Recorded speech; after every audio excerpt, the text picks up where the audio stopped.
Oh, hello. I'm not a man who really likes to have enemies. Sure, I've played a lot of bad games in my time, some have even tried to kill me in real life, but often after talking about them, all of the pain goes away and I'm able to move on as I put it back on my shelf.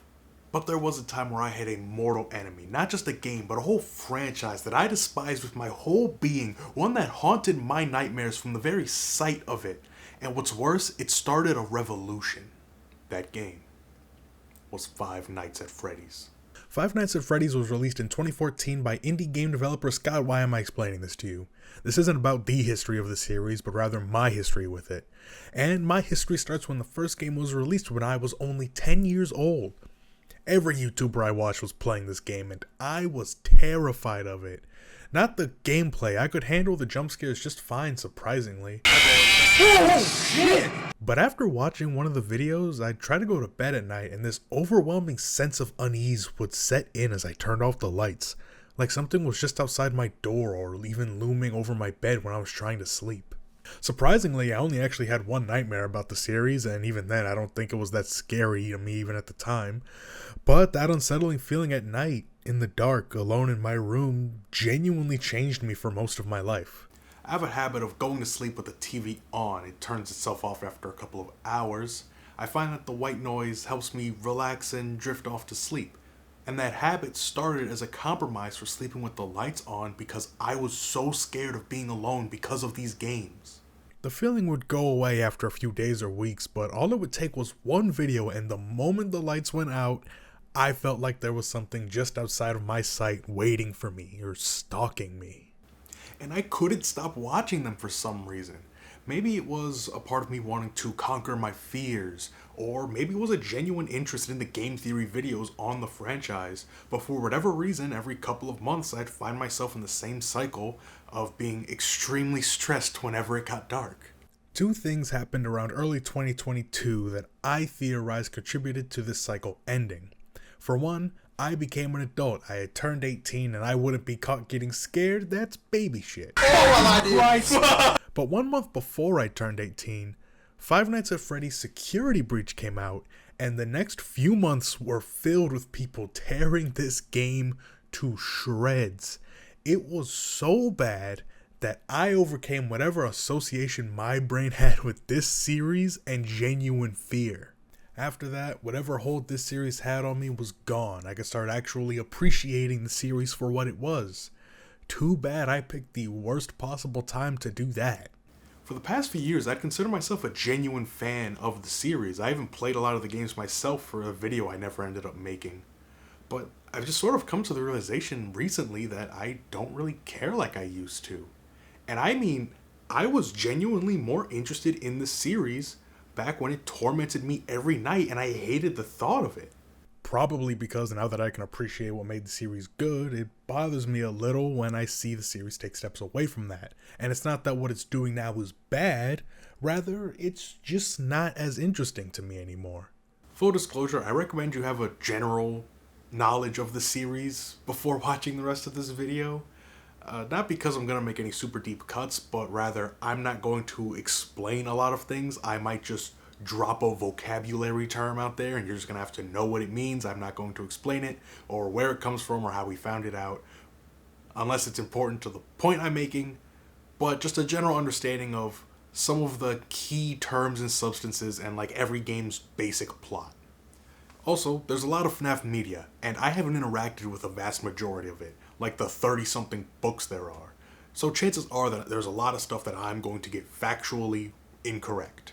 So please feel free to correct me down in the comments and also let me know where you disagree, because if you genuinely like the series and where it's at, I don't want to take that away from you and I don't want you to feel like I'm telling you you're wrong for feeling that way. In fact, I encourage that discussion. Last time there was a discussion in the comment section of one of my videos, some people were being massive dicks, and what's worse is they agreed with me.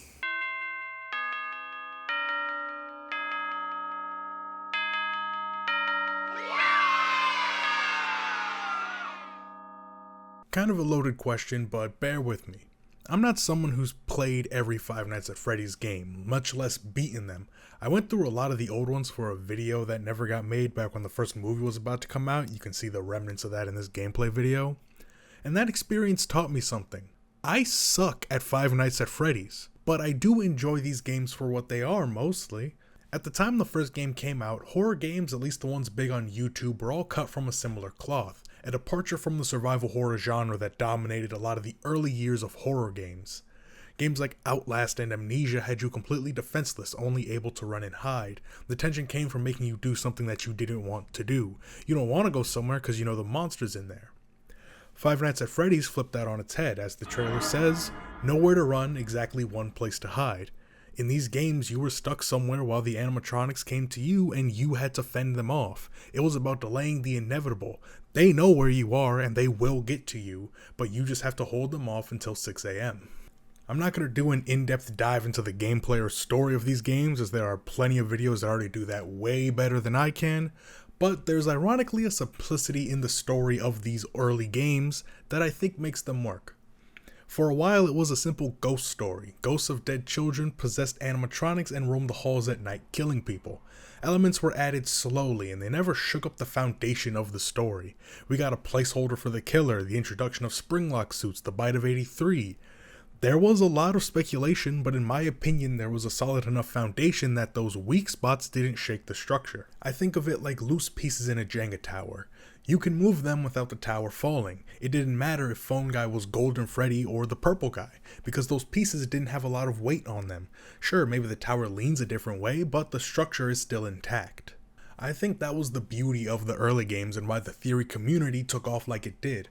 Scott Cawthon, intentionally or not, painted a mostly complete picture and left blank spots for you to fill in like a children's activity book. But this wasn't without its flaws. Some parts were more important than others, yet were still left in cryptic parts of the game.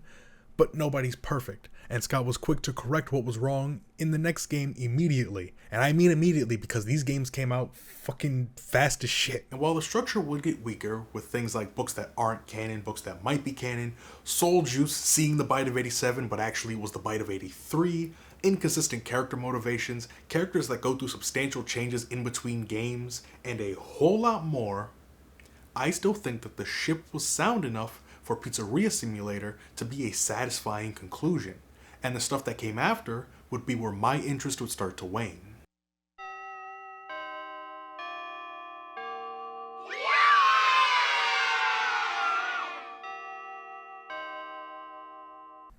We're mostly out of this era now that more games have come out post-Security Breach, but I think immediately after and for a couple years even after the initial launch, the series got a lot of unfair criticism about its direction that I don't really think was warranted or fair. Not that Security Breach wasn't a bad game, but rather I think the circumstances around it make it a bad game to use as a gauge for the future of the series. It was a mess in every sense of the word, so much is different from what was intended, but I don't think ironing out the bugs made this game finished, more than just the gameplay was compromised. Whether because of theory dodging or bad communication, we'll never know, but there's so much of this game that can't be fixed through patches, and we, and more importantly the developers, have to live with that. The years following Security Breach had to be a lot of course correction and damage control, working with broken pieces of the game that broke the series.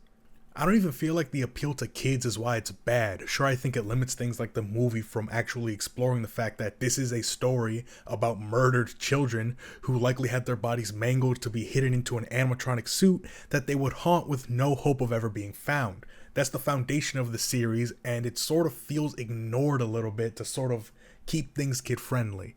And it definitely makes the games not as scary as the originals, but if we're being honest, Security Breach would have sucked even if they showed Vanny getting disemboweled. The child-friendly aesthetic feels more like a symptom of setting the game so far in the future. Why would the animatronics made for kids be scary? This isn't the 70s anymore. Sure, maybe I think the AI is too advanced, but in universe it makes sense for the children's robots to be child-friendly at this point. And also, a lot of aspects of the series that people complain about, myself included, come from seeds that were planted in the older games that we would consider to be the better era of FNAF.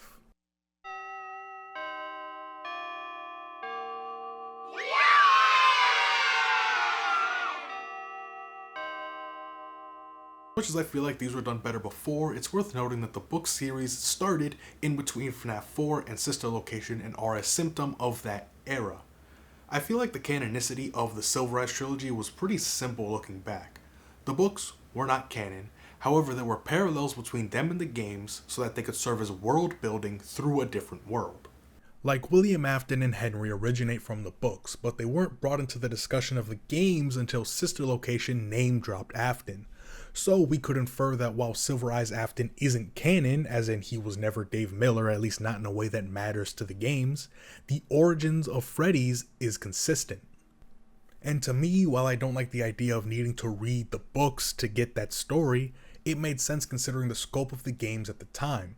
By Scott's admission, he felt like the games were too lore heavy to tell a narrative story, and with how the games were structured and presented, I understand why he felt that way. The only dialogue was barely more than exposition dumps. The history of the restaurant would have been hard to tell naturally with these original games. Sure, it could have been done, but this scratched the itch that I'm sure Scott had to tell a narrative story and give that world building without just having someone explain it to you. Granted, I didn't read the books, so maybe it is just exposition dumping there too.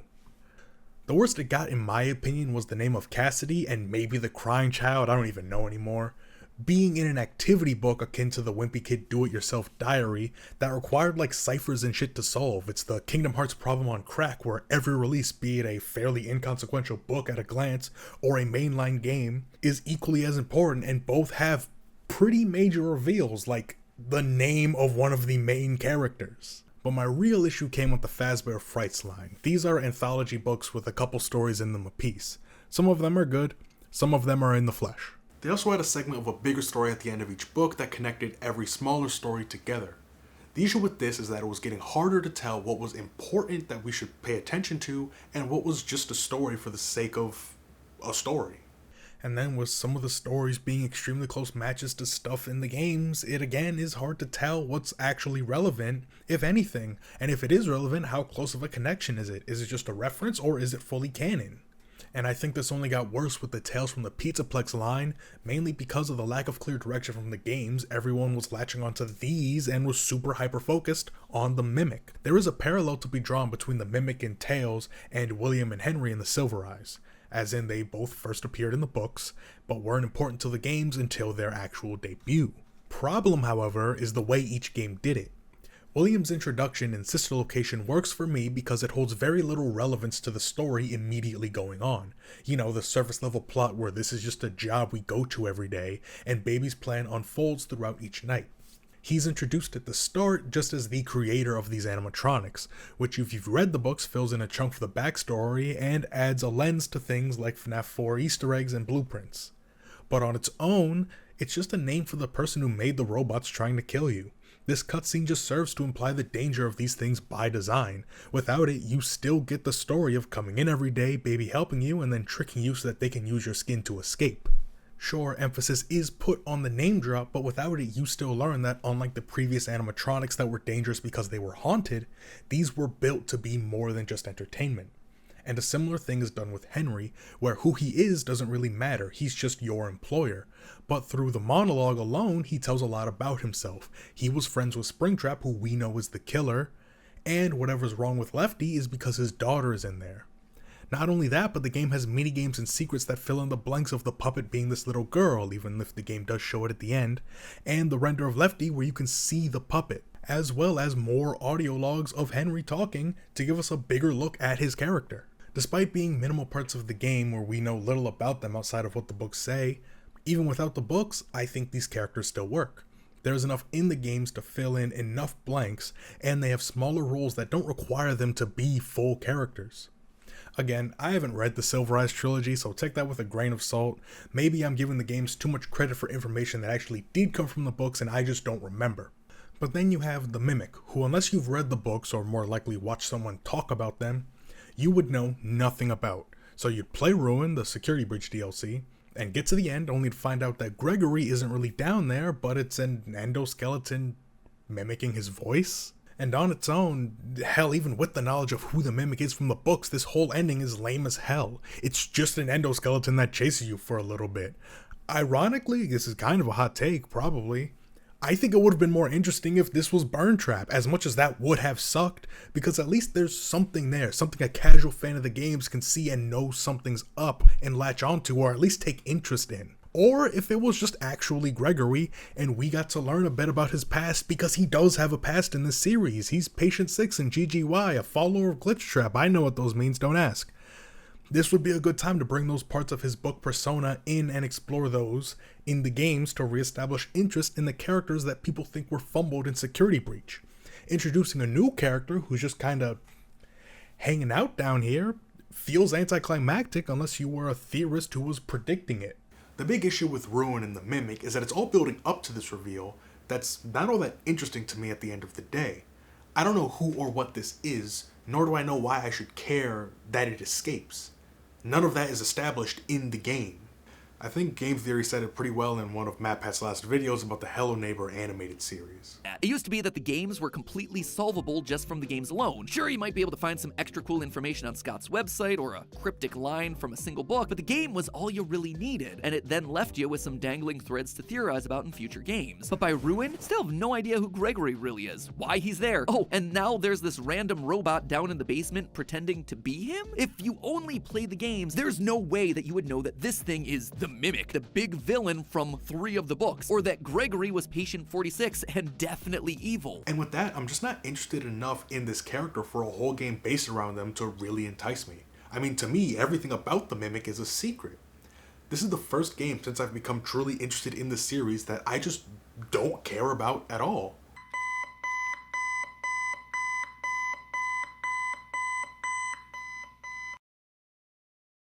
There are multiple factors that I think are affecting my interest in the series.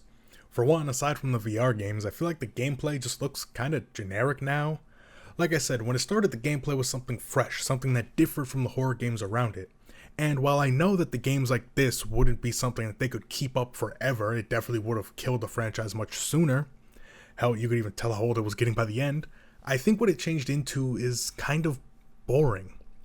Every time I see a trailer for a new game like Secret of the Mimic or even Ruin, it just feels like it's doing what every other mascot horror game is doing. Sure, it looks more interesting than a lot of the slop, but now it just blends in with games like Poppy Playtime and every other mascot horror of the week. The old games had a very strong identity, even aside from the gameplay. Obviously, by everything being a dedicated render, it's easier for these to look more realistic and have more distinct lighting, but it did wonders for the atmosphere. There's a reason that these designs are often hailed as the best, and half of that has to do with the posing and lighting. Seeing Bonnie suddenly stare down the camera, Chica's dead eyes, Foxy when he's about to run, or just seeing the 2 little white dots in the darkness as your only hint to where Freddy is. And beyond that, the sound design, red herring visual and audio effects. This game honestly still scares the shit out of me, because even though I've seen every video explaining every mechanic, I still don't move when the lights go out, because while the code says it doesn't help, I feel like it does. While the current games have some very well made designs, some of the best in my opinion, the expressiveness and fluid motions aren't scary. They feel alive, they move and emote like real animals, which again I think makes sense in the universe, but the fear factor of the originals would persist even if there wasn't any danger. It feels unnerving because they're not alive. The only proof of life is that they had to get off the stage somehow. And the release of the jump scare being a super brief flash of movement from otherwise still animatronics is something that was very effective. This is something I wish the movie had done better. I think these suits look amazing, but seeing how blatantly they move sort of breaks the immersion. Not as much as the theater erupting when MatPat showed up, but the animatronics are always best when it felt like they were almost hiding from you too. Like, they didn't want you to know that they were alive and specifically coming for you, and whenever the camera was on them, they stayed dead still. Like, compare that previous scene with the cupcake from the movie to the bite scene. One shows the animatronics blatantly moving in front of the camera, almost taunting as they put the cupcake in the thing, looking at the camera like, yeah, just sent my boy, he's coming for you. While the other has Freddy unmoving, staying completely still, almost playing possum. It doesn't want her to know that it is alive, and then there's a sudden burst of movement when it goes in for the kill. It was very striking, and while that was obviously what everyone in the theater was expecting, she wasn't going to reach into Freddy and survive, it still felt very shocking aside from the fact that she got bit in half. But a lot of that is relatively small. It's not like I dislike the current designs or the thumping of Freddy as he's running towards you to help you in security breach. The real reason I think I've fully checked out is because the Jenga tower of the story has gotten too big and can't support itself anymore. This is totally in my opinion, because if it was objectively unsustainable to keep the story going like this, then they wouldn't be able to sustain it and people would have lost interest. People are very much still interested in the series. This is entirely a me problem. And I'm aware that technically speaking, we know very little and it's all speculation, so just because something is wrong doesn't mean it's a retcon. However, when the foundation of your story becomes speculation, you can't let a piece sit for too long before you at least let us know that that's not correct. In the days where a new game came out as often as I get a headache, when we were wrong about something, the next game was right around the corner, right there, and would at least shake it up so we knew that something wasn't right. The 1983 Easter egg having Michael talk to Springtrap so we knew that William wasn't the main character of Sister Location, and having Mr. Hippo reinforce that sometimes a story doesn't have any meaning, likely being about the books. Sure, fans don't always take the right message from them, but there's an intent there that I can appreciate in retrospect. But when things like the Order of the Dead Children are changed, which is an insane thing for me to complain about out of context, hell, even within context, it's kind of a wild complaint to have. To me, it feels like a retcon because it was allowed to be true for so long. How many timelines place Charlie as the first kill? How long has it been the foundation of everything William would do after? Too long for it to be easy to change, as this was something speculated back during FNAF 3. And it's not even fully speculation. Henry says the wound was first inflicted on him. The puppet is the one who put the other kids in the suits, and this kill doesn't fit in with William's MO of luring them away in a suit. It's not that there's no reasonable explanation as to why that's not true, but it was true and widely considered and agreed upon fact for so long that changing it feels like a retcon even if it was never technically confirmed or even intended. The structure of the story has stood in one way for so long, and while yeah, parts of it have changed, now it feels like any part of it can change. And the part that annoys me is a, granted not common, sentiment I've seen disregarding people's grievances with this style of storytelling. And I get where some of that vitriol comes from. I'm a Kingdom Hearts fan, so when I see someone who isn't a fan call Kingdom Hearts story a convoluted mess of bullshit that they don't understand, it gets on my nerves a little bit, because you don't even like the series. I know all that because I've played these damn games. How do you know all of that? You haven't seen. Back on topic, I get what it's like to have someone from the outside who doesn't get the series write it off as bullshit that changes for the sake of baiting a theory, or just for the sake of shaking things up a bit and keeping people on their toes. I know that's not the reason, and that the real reason is that nothing is confirmed, so the nature of the story and the lore is fluid and depends on where do we want things to go. But my issue is that if I can't get attached to anything in the lore, then why should I care in the first place, let alone care that it's being shaken up? There's this animation called 5 Nights at Freddy's 2, but really, really fast. Great video, highly recommended. Go watch all of their really, really fast videos, they're very funny. There's one joke that spoke to me a little bit because it summed up how I feel about the current franchise. You know, there's every chance the next game could come out and reveal this wasn't a prequel after all. But everyone already agrees that this is a prequel. Of course it's a prequel. It's only a prequel until the day it retroactively stops being one. Even if a little bit cynical, that's kind of how I feel about the lore and story. Because nothing is confirmed and it's all just a theory, it can change because the next game said so. And often, it isn't for the better in my opinion. The changes themselves aren't bad, but it just feels like they changed a relatively dormant part of the lore for what amounts to not much. But what's more is sometimes they just add more confusion that leads to nowhere. Like, how many kids were killed? Again, insane thing to bitch about, but in my defense, I'm arguing for the lower number. It was 5 for years. But then Into the Pit shows us 6. Now we have an extra body that we don't know what to do with, and the best answer was that it was a way to separate them from the continuity of the main games, which I think is fair. Again, Kingdom Hearts fan, I don't need time travel in my series, but it's also just not a bad thing to just say that. This isn't a niche $5 indie game anymore. Not everything needs to be figured out. Now that the series is in a place where there are multiple timelines and continuities, I think it's fair to expect that we'll be told up front what's important to what, so we don't have to waste time trying to figure out which category of theory this falls under. And don't get me wrong, I do find a lot of the current stuff to be interesting. My problem stems from the idea that it feels like we keep moving backwards. And I don't mean metaphorically, I mean in the timeline. As much as I think the Mimic was a little underwhelming, I was interested in where things were going. I was still watching the theories. Hell, I played it for myself because buying the games for a video is a speedrun to buyer's remorse. So I had to fucking do something with my copy of Security Breach. But with Secret of the Mimic being the earliest point in the timeline, I knew going in that I'd be conflicted at best with what the story revealed because it would change things that I thought were pretty solid parts of the story. And that's not because I thought I had the definitive answer to the origins of Freddy's or the inner workings of Fazbear Entertainment in the early years, but rather, I had moved on from that. I was satisfied enough with what we knew, and going back to add a third party that's integral to the creation of these dumb fuck animatronics just didn't appeal to me. And while I'll admit that the series always had an issue with tech anachronism, I just learned that word today, you bet your ass I'm using it. The Funtime animatronics are extremely futuristic. Assigning years to these games became impossible years ago, but having something as advanced as the Mimic at the start of the timeline kind of takes me out of it. Now, I don't really know why this bugs me, but the AI of Baby and the gang doesn't. My guess would be that by giving this a concrete place, it feels more apparent how out of place it is. Like, whenever the Funtimes were built, it was clear that this was after William had experience making animatronics from his time with the main Freddy gang. It serves as a sign of progression in a way, but we're told Secret of the Mimic is towards the start.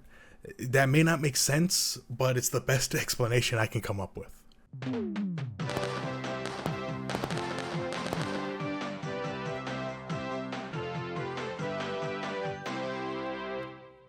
While the fluidity of the lore and the fact that it can flip on its head in any new release is the main reason I don't care about the story anymore, I also just think it's gotten less fun as a whole. The barrier for entry is so much higher than it used to be. Sure, theorists do a lot of the heavy lifting of reading books, but to me, there being so much detracts from what could be appealing mysteries. For games of this scale, most of what happened and is happening should be easy to figure out through the game alone. And maybe Secret of the Mimic does that, but so much happens between so many different mediums that the story can fly right by you if you're not invested in everything.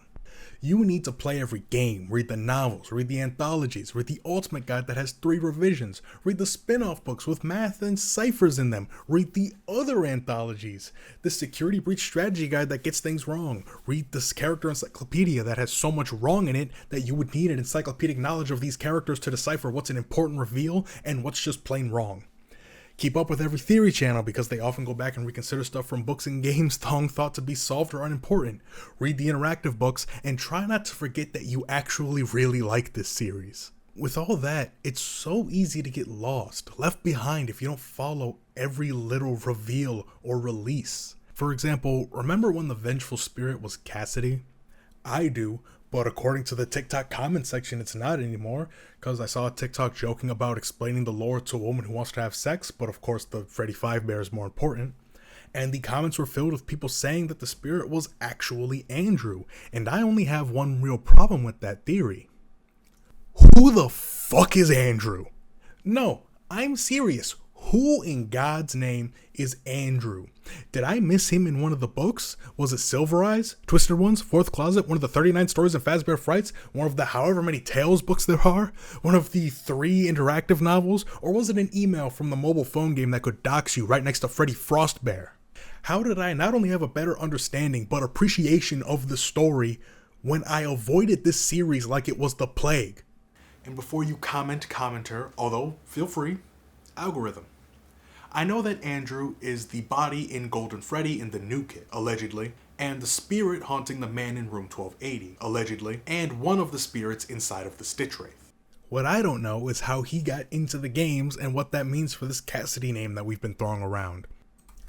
And on that note, Andrew is described as having curly black hair.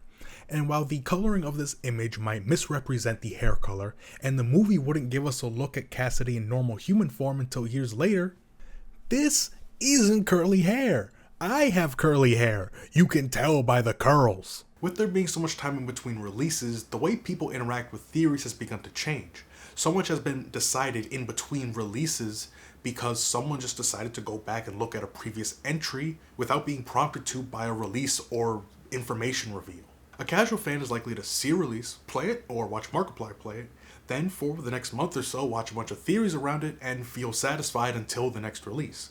But theorists are going to keep making theories whenever they have a good idea and might have a breakthrough in between games when a casual fan might not be paying attention. And that's not anyone's fault. Both more theories and dev time are objectively good things for the series. But it can lead to a casual fan feeling like they just can't keep up with dedicated fans who might have come up with a status quo changing revelation during the off season. And now, we don't even know who we're playing as in the games that we thought we had a pretty good grasp on. Great job. It looks like you're getting the hang of this. There's a lot that I've left out. How it wastes every villain it creates in favor of Afton, only to waste him too. Or how they throw in red herrings like crazy. I mentioned the sixth dead child, but one that gets me is Help Wanted saying the first 6 games exist in universe. Which if the Futures games didn't touch the past, could work on its own as a foundation for a soft reboot, but they still loom over their current games, which to me makes it feel like an excuse for any retcons. They were just in the game that this guy made in universe and aren't accurate to the real events. There's also a feeling of constant escalation that I think makes characters like William less interesting. God, I didn't read it, but I hate what Diddlephobia did to the series for a bit. Firstly, I've always hated the idea of FNAF 4 being anything other than just a nightmare. You are asleep and you had a nightmare, be it the crying child as he dies or Michael's guilt. I hated the idea of it being an experiment because while William is a scientist, I liked him more as a more grounded villain. He's a serial killer. The most he does is outsource the luring children part to AI, because I guess none of our jobs are safe. His experiments were with Remnant, which served the purpose of putting his son back together, or immortality, take your pick. But he's not the fucking Scarecrow testing fear toxin on kids. That's literal comic book villain shit, and it makes me take him less seriously. A lot of FNAF VHS videos on YouTube have this problem. I know that killing children is like S tier on the list of bad shit you can do, but people often take it too far that either disturbs me in a way that I don't find scary, or like, you know, you watch like a gory movie and it's disturbing, or they just come off as downright goofy. I think William should be more sinister than sadistic. As much as I love his theatrics in the movie, I hope we get to see the more reserved side of him that puts on an act that a child could trust, but with an undeniable darkness hidden behind it. Think like Crazy Maze when he's talking to Susie. We know that he has bad intentions, but from the perspective of a child, she trusts that this rabbit wants to help her and has her best interests in mind. But the main thing that I left out and haven't really mentioned until now is that this isn't new FNAF's fault, rather a symptom of FNAF becoming bigger and the problems it's always had spreading to every new avenue that it reaches. While analyzing source code or secrets and teaser images weren't as important to understanding the story as the books are now, they still played a big role in pre-release theorizing, and if you didn't get how that worked, you had to wait for someone else to explain that the source code of FNAF World and Scott Games were arguing, and that represented a conversation happening within Ennard between games to explain why Circus Baby has a separate body from Molten Freddy. Does Springtrap's new design in Pizza Sim mean that he somehow got out of the suit or it was damaged and he had to find a new one? Or is it just a design change? The nighttime gameplay of Pizza Sim might be my least favorite of the whole series. What the hell is up with FNAF World? In the FNAF 4 minigame, why is the tiny toy Chica missing her beak? That was said to be important. This isn't like some Bite of 87 gag to explain why the animatronics move at night. He pointed this out for a reason. Sure, they shafted Vanny in favor of William Afton, but Pizza Sim did that same thing to Baby and Ennard years prior. The games being in-universe games was introduced in Help Wanted, which I consider to be the bridge between eras.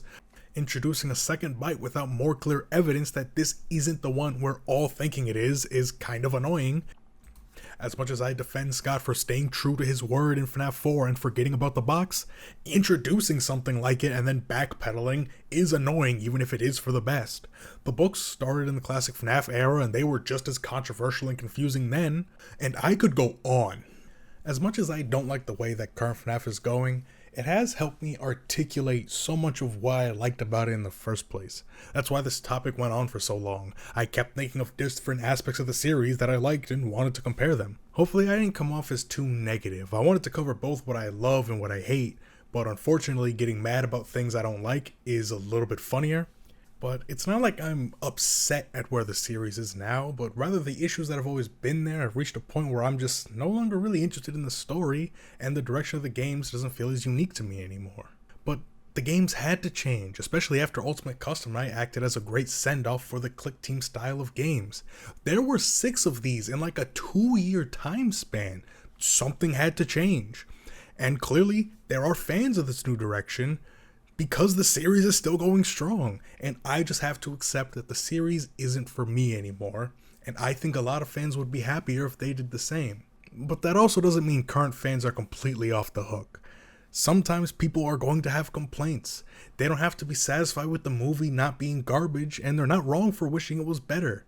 And while kids have always been fans, to insinuate that the series was always targeted at them is just plain wrong, as there's some gruesome shit going on. A lot of us were kids when the first game came out. I was 10 years old back then. I'm 21 now.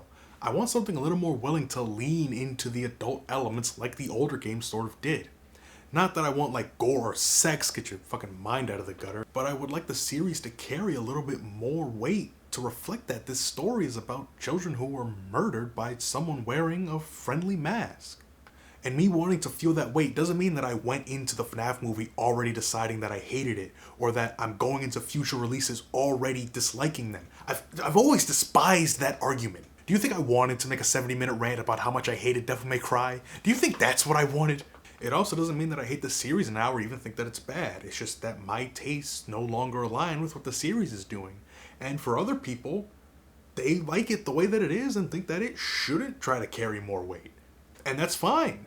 Having complaints or liking everything despite all of its flaws, it doesn't make you more or less of a fan, and no one should feel shame about their views unless they're being a dick about it. I'm pulling the plug on this now. Every time I go in to edit the video, I come up with another idea that I want to talk about, and I end up extending the video by 3 paragraphs. So if you're interested in more videos like this about Five Nights at Freddy's, let me know if you want me to expand on maybe some of the things I mentioned briefly earlier that, let's be real, it's really just rambling. So it's definitely not a coherent thought. But if you want to hear more about anything I brought up or the many things I didn't bring up, let me know, because I do enjoy talking about this series as much as I really love busting its balls, because it is fun to mock the things that you love. I'm sure I'm going to keep an eye on the series. It's not like I'm totally giving up. I like the first movie enough to where I want to go see the second one. And who knows, maybe a game will be announced in the future that'll intrigue me in a way that Secret of the Mimic didn't. But at the end of the day, I know where I stand with this series. I mean, it's always going to have classic era fans and modern era fans. Now me, I'm more a fan of the adventure era.